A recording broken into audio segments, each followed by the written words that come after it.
What do you say about Jesus? Who is Jesus? Welcome to this series on finding Jesus. We are looking at this question, who is Jesus? What do you say about him?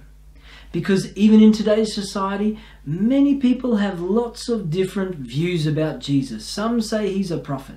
Some say he's a great miracle worker. Some say he's one of the greatest men of history. Some say a great teacher. Some even say a great social revolutionary. But who do you say he is? Some may even say he was a madman.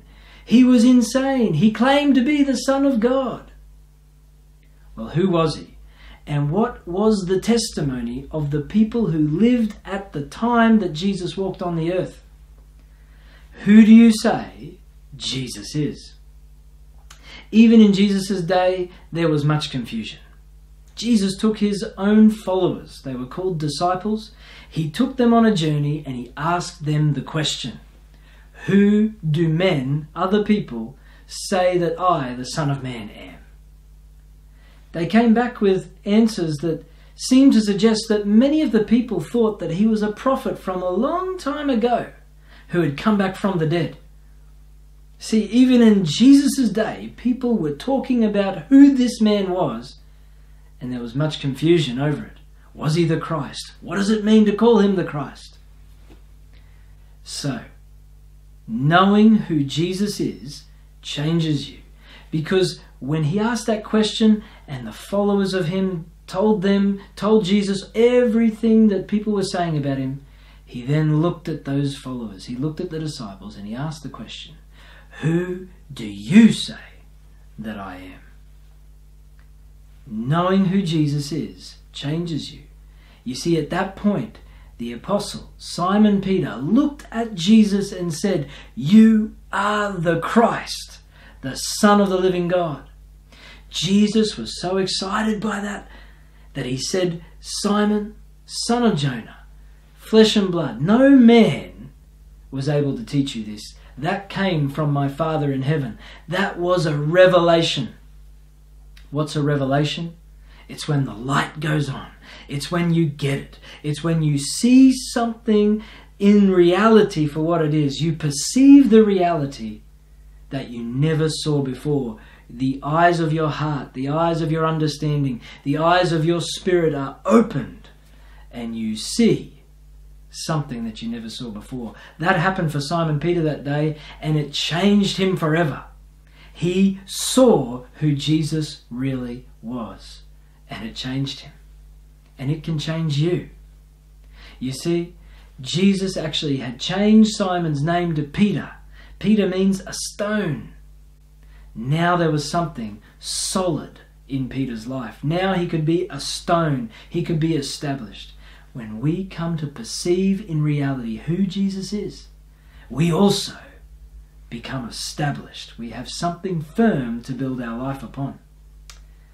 So there were eyewitnesses who actually saw and walked with Jesus while he was on the earth, and they have given us accounts of his life. We can read it today, the very eyewitness accounts of Jesus' life. You see, in the Bible, among other books, there are 4 books called Gospels. The Gospel of Matthew, the Gospel of Mark, the Gospel of Luke, the Gospel of John.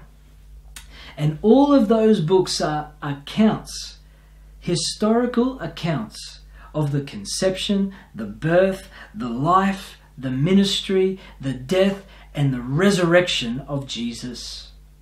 And so we can look at those books, 2 of them themselves, Matthew and John, being primary resources. What does that mean? It means they were literally eyewitnesses. They walked with Jesus as part of his closest 12 followers.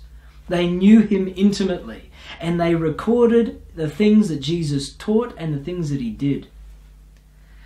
2 of the others, Luke and Mark, while themselves were not eyewitnesses, yet they kept close company with the ones who were eyewitnesses, and they wrote down for us the stories and the accounts of Jesus' life from those eyewitnesses.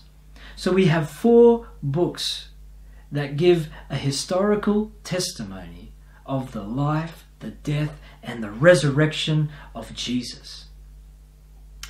So what else can we learn in this particular time? We need to understand from, and what we're doing in this series of Finding Jesus is taking you through key verses in the Bible to help you understand who this Jesus really is. Because it's in the Bible that we come to know these accounts.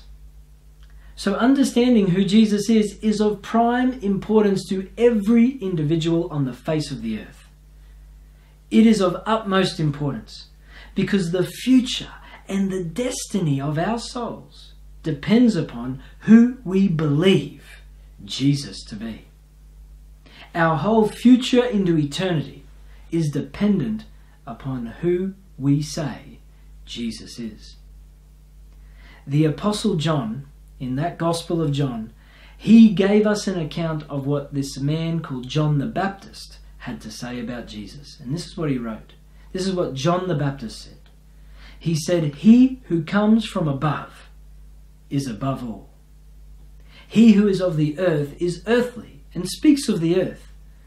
He who comes from heaven is above all, and he has testified of what he has seen and heard.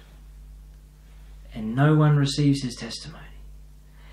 But he who has received his testimony has certified that God is true." So what was John the Baptist saying? He was saying that Jesus came from above, that Jesus came from heaven, and he came to testify, he came to bear witness of what he had seen and heard of God in heaven. So Jesus came as a witness for us. A witness of the heavenly realm, a witness of the realm of God, and he came into the earth to bear witness to us of God in heaven. And if you receive Jesus' testimony, you will have a certification.